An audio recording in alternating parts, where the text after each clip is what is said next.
बात के नतायज सामने आ चुके हैं। इंतखाबात में नेशनल कॉन्फ्रेंस और कांग्रेस ने करगिल में अच्छी कारकर्दगी का मुजाहरा किया है।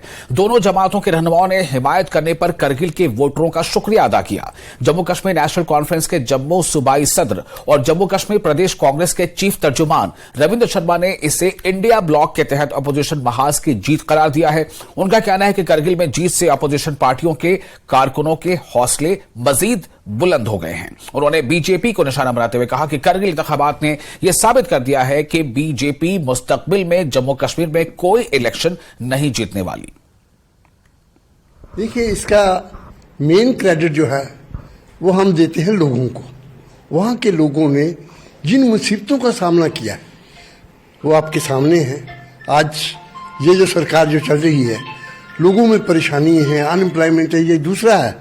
इन तमाम बातों को सामने रखते हुए आज हर जगह पे पूरे हिंदुस्तान के अंदर लोगों ने एक मन बना लिया है कि हमने इस सरकार से कैसे छुटकारा पाना है, और शुरुआत बहुत अच्छी हुई है। मैं समझता हूँ ये एक हमारे लिए एक बहुत संगे बुनियाद है कि हम इस बात को आगे लेके चले कि ये जो हमारा एक अलायंस बना है इंडिया, वो शुरुआत बहुत अच्छी हुई है। तो हमारा जो 10 तारीख को जनाब डॉक्टर फारूक अब्दुल्ला साहब की सरपरस्ती में यहाँ जो धरना तमाम अपोजिशन पार्टी जो यहाँ की जम्मू कश्मीर की हैं वो एक दिन का धरना दे रही है।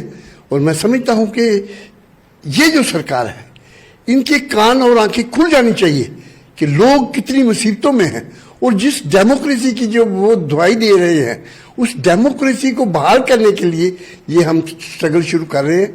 अब हमारी शुरुआत है। ये सिंबॉलिक हमारी लीडरशिप जो तमाम पार्टियों की है, यहाँ पे एक दिन का धरना दे रहे हैं हम यहाँ पे। देखिए, हम डे 1 से कह रहे थे कि करगिल में कांग्रेस और नेशनल कॉन्फ्रेंस स्वीप करेगी। ये इंडिया अलायंस के लिए पहली विक्ट्री है। जम्मू कश्मीर से 370 टूटने के बाद, रियासत को तोड़ने के बाद, डिवाइड करने के बाद करगिल से जो संदेश आया वो मैसेज जम्मू कश्मीर पूरे के लिए, देश के लिए। ये इंडिया अलायंस को बधाई है, हमारी लीडरशिप को बधाई है। राहुल गांधी जी खुद लद्दाख और करगिल के दौरे पे पिछले दिनों रहे, बहुत सवाल हुआ। उमर अब्दुल्ला साहब भी वहां गए। और जो इंडिया अलायंस की 3 मेजर पार्टी थी, कांग्रेस और नेशनल कांग्रेस, पीडीपी भी इस सहयोग में थी। हम फ्रेंडली भी लड़ रहे थे, लेकिन हमारा गठबंधन भी तय था कि 4 एग्जीक्यूटिव काउंसिलर्स में से 2 नेशनल कांफ्रेंस के, 2 हमारे, और बाकी भी तय हुआ था। लेकिन फ्रेंडली लड़ने के बावजूद भी बीजेपी कहीं नजर नहीं आई। अब वो उन्होंने कई तरीके से वहां प्रयास किया था, लेकिन वहां पे उनका कोई एक आध वो कहेंगे कि फूल खिल गया, लेकिन इतनी बड़ी संख्या में वो कुछ नहीं कर पाए। बीजेपी के लिए ये संदेश है कि आपके जोड़ तोड़ के राजनीति काम नहीं आएगी। लोगों ने करारा जवाब दिया है। इंडिया अलायंस का संदेश साउथ से भी है और नॉर्थ, ये सबसे जो संदेश गया है, यही संदेश है। लोग बदलाव चाहते हैं। हम जनता करगिल की को मुबारकबाद देते हैं, इंडिया अलायंस के पूरे टीम को, क्योंकि उसका संदेश जो है गांव-गांव पहुंच गया है। और अपनी पार्टी के सदर अल्ताफ बुखारी ने चीफ सेक्रेटरी के बयान पर कहा है कि उन्हें चोर दरवाजे से नौकरियां फराहम करने के मामले पर बयानबाजी के बजाय कमीशन बिठाना चाहिए था। अल्ताफ बुखारी ने कहा कि मरकज कश्मीर में जमहूरियत को बहाल करने के मूड में नहीं है। बुखारी ने सरकार से मुतालबा किया कि अनंतनाग एनकाउंटर में शहीद हुए DYSP हुमायूं भट्ट के नाम पर रेलवे स्टेशन बडगाम को मंसूब किया जाए। बुखारी ने कहा कि पीडीपी ने अपने दौर में औकाफ को सरकार की तहवील में देने की बड़ी गलती की है। बुखारी का कहना था कि इंडिया अलायंस से कश्मीरियों का कोई फायदा नहीं होगा और वो दफा 370 को हटाने के हक में थे। बुखारी साहब, सबसे पहले एक ही बात हम आपसे जानने की कोशिश करेंगे। गुज़िश्ता रोज चीफ सेक्रेटरी ने कुपवाड़ा जिले का दौरा किया। दौरे के दौरान उन्होंने एक अवामी रिले से खिताब करते हुए ये कहा कि पिछली सरकारों में 2.5 लाख मुलाजमीन जो हैं वो चोर दरवाजे से आए हैं। उन्होंने कहा कि हमें शर्म महसूस हो रही है। सबसे पहले अपनी पार्टी का उस चीज पे क्या मौक़िफ़? ये बहुत बदकिस्मती की बात है कि स्टेट का चीफ सेक्रेटरी ये बयान दे दे कि साहब पिछली सरकारों ने 2.5 लाख लोग लगाए हैं। मुझे लगता है आप कामोपेश 3 साल हो गए हैं इनको चीफ सेक्रेटरी, तो इन्होंने क्या किया 3 साल में? इनको तो 3 साल में इसको प्रायोरिटी बना के he should have inquired and taken action.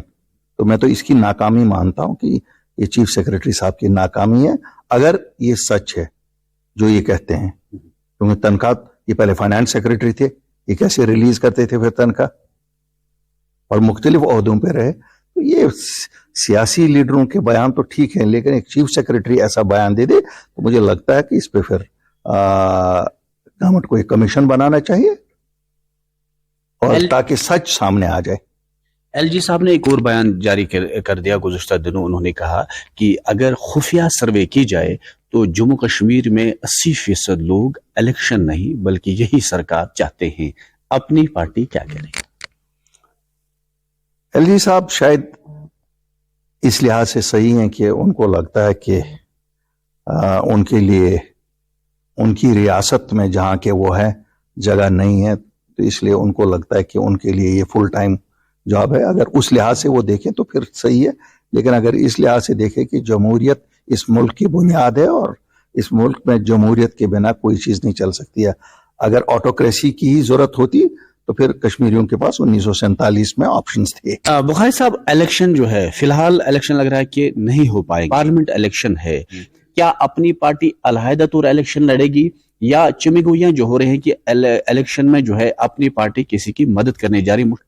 Assembly चुनाव का सवाल है, मुझे लगता है जो एलजी साहब के बयानात भी हैं, मुझे नहीं लगता है कि ये लोग इंटरेस्टेड ही हैं डेमोक्रेसी को रेस्टोर करने के लिए, यहाँ लोगों को अपनी चुनी हुई सरकार देने के लिए। लेकिन जब भी इलेक्शन होंगे 2 साल बाद, 1 साल बाद, 4 साल बाद, 3 महीने बाद, तो हम तो लड़ेंगे। जमात अगर बनाई है तो लोगों के लिए ही बनाई है। अगर हमारी जमात की जरूरत नहीं होती तो हम 2020 में घर में ही बैठे होते, नहीं निकले होते। हालात ने हमें सामने आने पे मजबूर किया, क्योंकि जितनी भी सियासी जमातें यहाँ तब तक थी, उन्होंने वक्तन फवक्तन लोगों को धोखा ही दिया हुआ है। और पिछले 47 साल की सभी सियासी जमातों ने लोगों को फायदे की बजाय नुकसान ही दिया है। तो आपको क्या लग रहा है, जिस तरह बात हो रही है कि जब अगर इलेक्शन हो पाते हैं तो शायद आप पीपल्स कॉन्फ्रेंस और अपनी पार्टी मुश्तरका तौर पर उम्मीदवार खड़ा करेगी, फिर इलेक्शन में हिस्सा लेगी, इस तरह का कुछ है? ऐसी तो मैंने तो आज तक नहीं ये सुना। और हम अलग अलग दोनों जमातें हैं, और जहां तक पीपल्स कॉन्फ्रेंस का ताल्लुक है वो तो 40-45 साल पुरानी जमात है। हमारी एक नई जमात है, नई सोच के साथ आई है, नए हालात में आई है, और इन हालात में ऐसा नागुज़ीर बनता है कि हम अपने वोटर को मायूस करें। हमारे लिए बहुत इंपॉर्टेंट है कि हम अपने वोटर के लिए खड़े रहें, और ताकि वो ये दिखाए कि वो नया वोटर है और नई सोच के साथ है। और पीपल्स कॉन्फ्रेंस के सीनियर नायब सदर अब्दुल गनी वकील ने उनकी पार्टी को बीजेपी की बी टीम कहने पर अपोजिशन जमातों को निशाना बनाया। उन्होंने कहा कि इन इल्जामात में कोई सदाकत नहीं है।